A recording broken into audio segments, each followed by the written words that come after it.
June is a month where we, especially on the 19th, is a day designated all over the world to celebrate sickle cell, to create awareness of sickle cell. So this month, I know we're going to be talking more about sickle cell, especially from the caregivers, what counselors are saying, how are we failing as a society, how are we failing our children, how are we failing our medics. Are there cases whereby people take medication and they don't give their children medication? Yeah. There is. Okay. Okay. You've come across that? Yeah. So what do you do? You educate the caregivers. But you know, there are things that, there are walls that you can't go through, like religion. Yeah. There are some religions that don't believe in blood transfusion. Blood transfusion is part of management for sickle cell disease. There are religions that don't believe in drugs. There are religions who believe that sickle cell is a curse. So you'll be here giving medication, but the mother is like, no, my religion doesn't allow me. Please explain to me, just assume that I'm not going to any school. What is the consequence of not taking medication? The medication is supposed to help the red blood cell.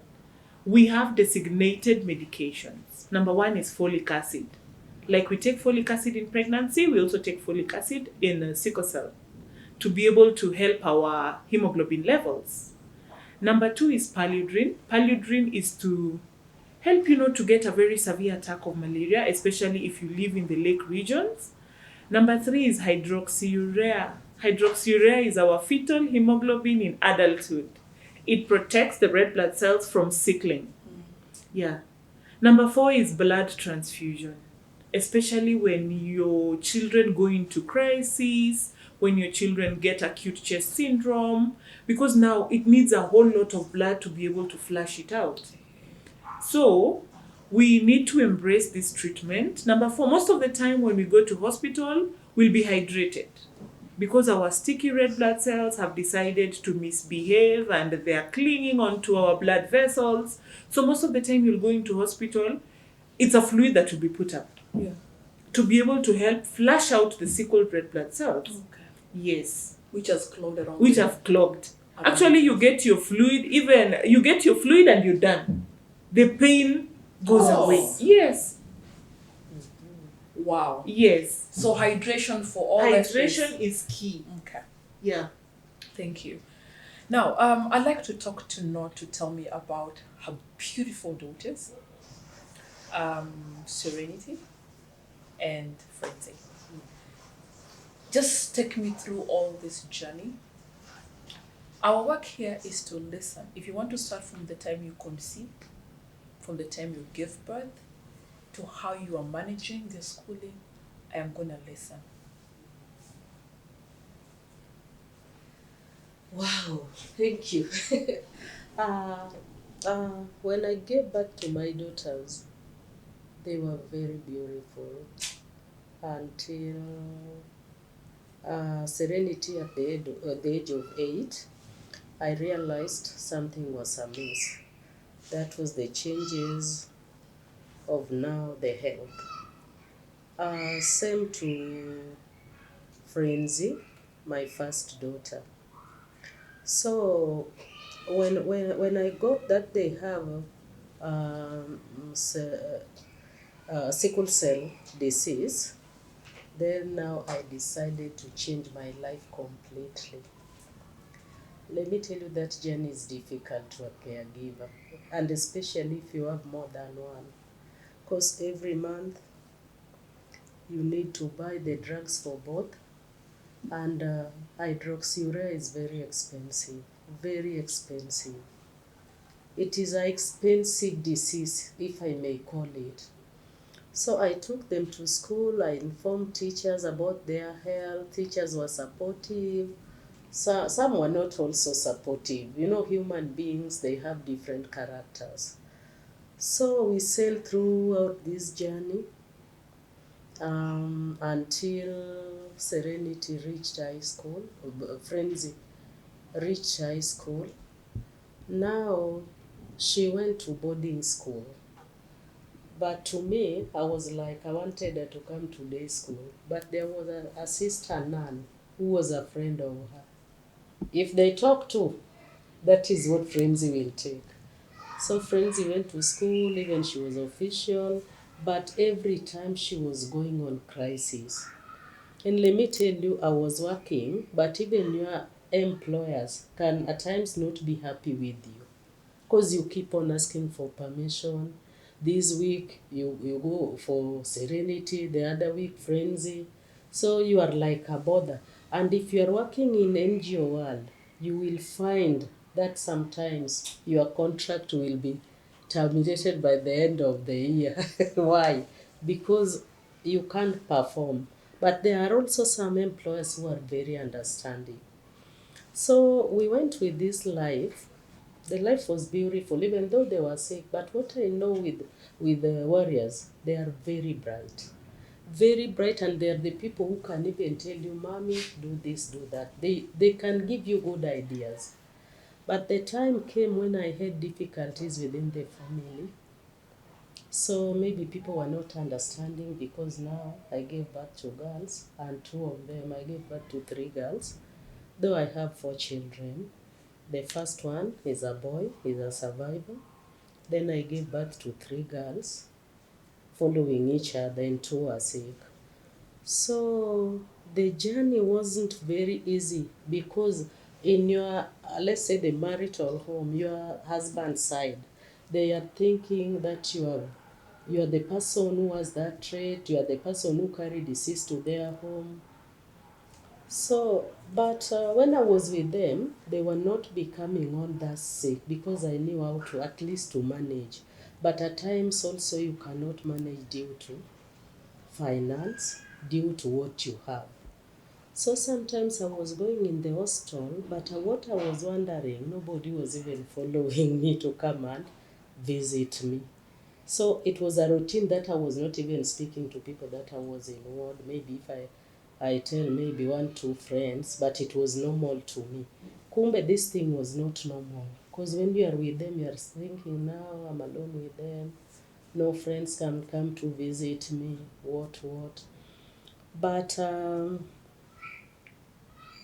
when the time came, maybe when they passed away, I did not know that was the time they could pass away because I was thinking that they were to die when they were young because of a lot of crises which they were going to.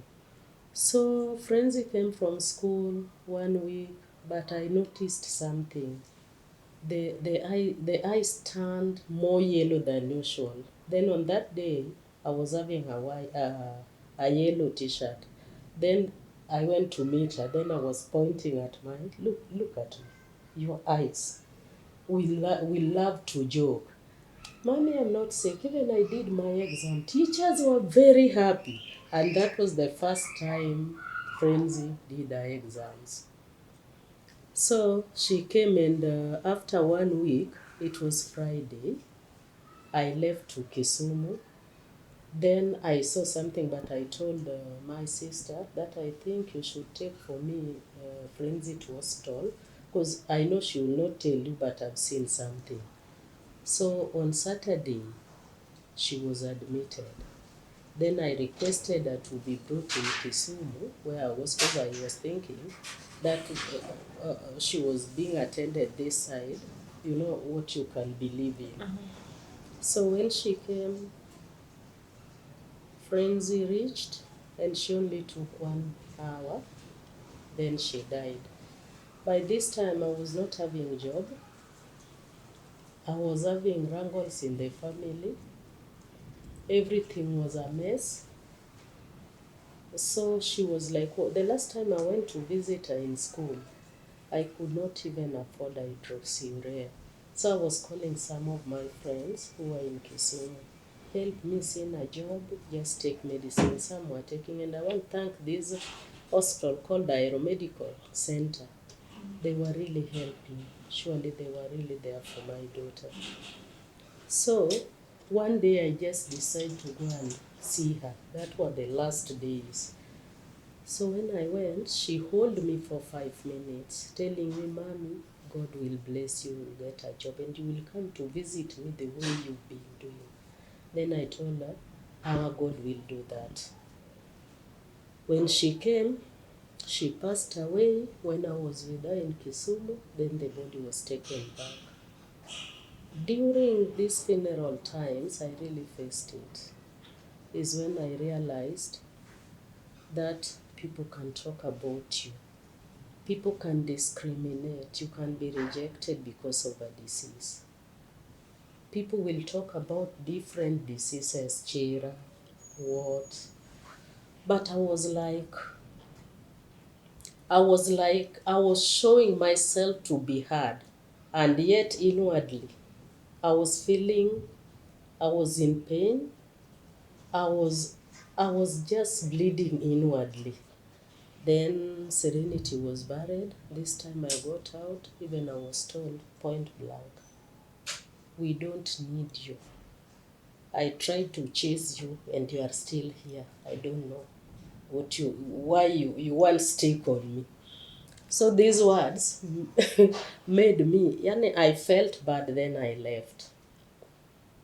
I left Ishereba and Serenity behind and the youngest sister because my boy was already in school, in college, university. So, but I could not settle where I was. So I went back to them and I took them. But I was wondering when somebody was telling me that those are not his children, with him he can't give birth to such children. So the time came for Serenity. Serenity also heard what people were saying, you will die like your sister. So people were saying this, but with me, I was not hearing what people were saying. Kumbe the girl was getting every word. So she was asking, Mommy, if I die, bury me near Frenzy. And I was like, why do you think you will die? She laughed. You know, they are jovial. Then one day she told me, Mommy, do you know people were saying that I will also die? Even a child told me in school that I'll die like my sister. I don't have life. That is why my health is bad. Then I was like, no, you are really wonderfully made. You will not die. And I was like, Frenzy had malaria and she did not say, but you, I know you always say. So you don't have chance to die. I came with her to Kisumu. I enrolled her to the clinic at CHS. I met Dr. Leah, who really took me through, and let me appreciate her. She really helped me, and this is the lady who could visit me in the hospital because I was a stranger in Kisumu. So Serenity became sick when I had nothing. The thing which I was doing, I had 1,000, so I started bringing omena, selling door to door. And you imagine sometimes she's in the ward, I'm running back to sell omena to come and rescue her. The life became difficult. One day when I was washing outside, Serenity took my phone and called the dad. That is 4 days to her death. She was like, Daddy, I don't want to die young. Mommy has no money. Help me. Help me. I don't want to die. Doctors want Mommy to buy hydroxyurea and she has no money. So I did not want to go inside. So I was like sitting, standing outside. Then the voice came, no, even me, I'm sick like you. Let her just struggle. So she threw the phone and she started crying. Kumbe, these things were harboring, sickness with stress. Sorry. And I thought that Serenity went in depression. I can remember one day, every time, calling Dr. Leah, and I was calling you, you were giving me therapy. But when a sickler is going for most crisis, it is not good. I don't think if it is good with their health. So every time, even you told her, Serenity, why do you think you want to die now? I'm afraid of death, but I'm going to die. But by that time, she was even crippled. The legs were feeble, there was no life. So by the time she was passing away, our siblings really came to my help because no one was there. I could not even share with people. This is the time when even friends gang up. That is why I decided even to leave Mbeta. Let me tell you the truth. I decided to leave Mbeta for my healing. So Seren passed away. I went back with the body. The body was kept in the mortuary, but what I faced, I was told to go back to Kisumu, where I'm doing prostitution, where I've killed the child. So, during those days when she was still in the mortuary, I was called. By this time, Mark, I was seeing Frenzy's funeral with flower on it, the same home. So they called me, but my brother decided to escort me. Then I was telling him, just leave me to face this. This is my time to face all this. But he said that I will not leave you. Even they were trying to chase him. Then he said that I come in peace. I'll not, I just want to hear what you are telling her. This is where the uncle of my husband told me that he's tired of migraines. But it is not a easy journey. People discriminate, stigma is there, even you as a parent. People just tell you point blank, you are fat and these are your children. You see such things. As if you are not taking care of them. As if you are not totally not taking care of them. But you are like thinking, hey, do these people know how much the pain which I'm going through? So caregivers are really suffering. And I'm asking if a forum one day can be there for counseling for them. Yeah. And people have neglected warriors, surely. They are not, like other diseases are well taken care of, not sickle cell, surely. You struggle with them, nobody want to hear. You are alone until you adopt it as part of your life. You are like, this is my burden. You don't even tell people whether you went to the hospital because they are used to you with your nonsense of going to the hospital. So one day when I was told that I have death sentence children, on that day I cried, sure. When a man can tell you, with this your death sentence children. So these people, these sicklers, they need a very polite environment, not a hostile. Yeah. So it's our role as caregivers and as medical practitioners to work together for a conducive environment for these people. My dear girls, you are really beautiful flowers of the earth. Even if God chooses to take you away from this world, I know you are warriors and you are still fighting for other warriors in the world. You are saints, and I love you more.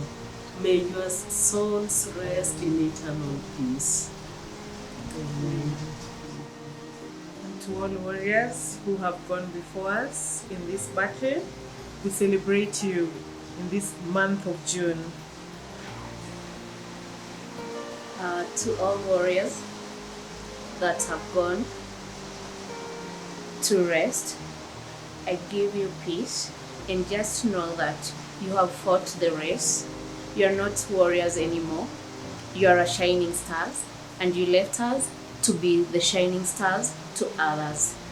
Ladies and gentlemen, we're about to come to the end of our show. Thank you for staying with us. And Naomi, thank you for coming. Leah, thank you so much. And Knote, I like calling you Lady Knote. I love that name. Thank you so much for sharing your story with us. Thank you for encouraging me, encouraging everyone else who's watching or who is going to watch this show. And thank you for sharing your beautiful girl's journey. through sickle cell, and this month is very special for us. But before we go, I'd like each one of you to give us a parting shot before we leave. What I can say to other caregivers, I want them to stand strong. I want them to know the signs and dangers which are coming, so that they will be alert. And again, what I'm just requesting, if maybe both county government and government can have even some more research centers for us to know why along the lake region sickle cell disease is common. And again, they should find more counseling and clinics for sicklers, especially in our sub-counties.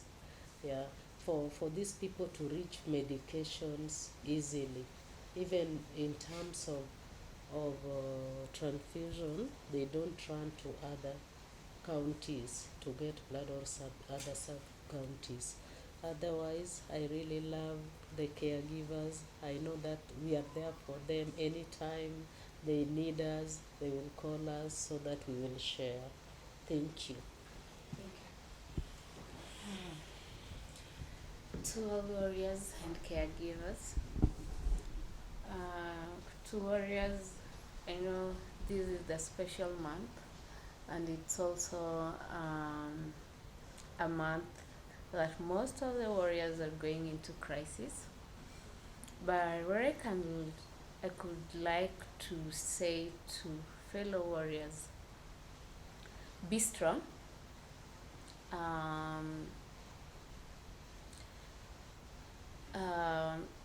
Don't let someone step on you, because you are a special, you are unique on your own way, and just know you're not a warrior anymore. You are a shining star. Above 18, you're a shining star. Thank you. Thank you. Okay, parting shots. This is the place I love the most, especially when addressing warriors. I have 6 parting shots. Number 1, educate yourself. Learn everything and anything about sickle cell disease. Don't learn it from people. Go into your books, go into your journals, go into success stories of people who've lived with the disease, and what are they doing? What are they doing differently? Number 2, connect with others. Form support groups. That's when you learn that warriors have very unique pickers. You will learn that a warrior will comfortably eat Vaseline, and to you this would look like strange, but to her she's like, imagine this is what cures my crisis.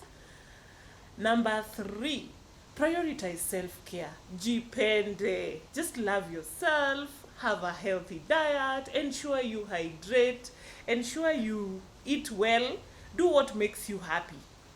Do what makes you happy. We are in this life only once. Everyone just has one life to live. So live it well. Number 4, manage your stress. I usually love, there's something called a serenity prayer, where you tell God, for the things I can change, please allow me to change them. For those I cannot, please let me do away with them. But only pray for wisdom to know the difference. Stress is here to stay.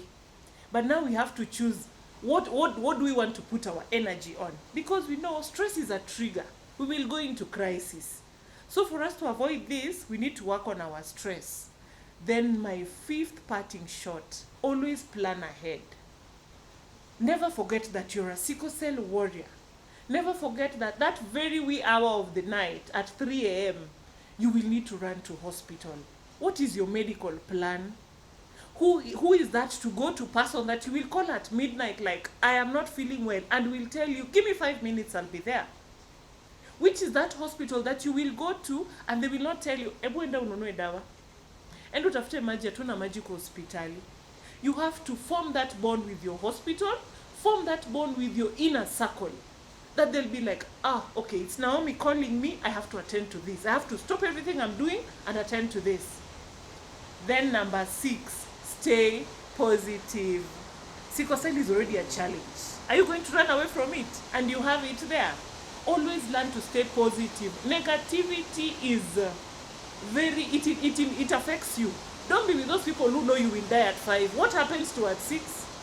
Don't be with those people who believe that, now we have to breathe positive vibes all the way. Thank you. Wow. Thank you very much, ladies and gentlemen, and we have come to the end of our show. And this is Birthmark. My name is Adhiambo, and this is a show that talks about birth injury, birth trauma, and genetics. We've seen how sickle cell is inherited, and we've seen how we need to manage it. Please take that into account. And if you know anybody who has sickle cell, kindly refer them or share with them this particular link, for this month of June is very special to us. And just before I go, let's always remember that our attitude as caregivers, just like they've said, is the only gateway that will make our warriors stay strong. Let us stay positive for their sake. It is tough, yes, but for us, we need a support group, just like Leah said, that will help us sail through. Thank you so much for watching. My name is Adhiambo Pondo, and this is Birthmark. Remember, on the 19th, we are celebrating World Sickle Cell Day. If you don't know anything about sickle cell, kindly just comment. We'll be able to refer you to Dr. Leah, then we'll be able to answer you. Thank you very much, and may God truly bless you. Thank you so much.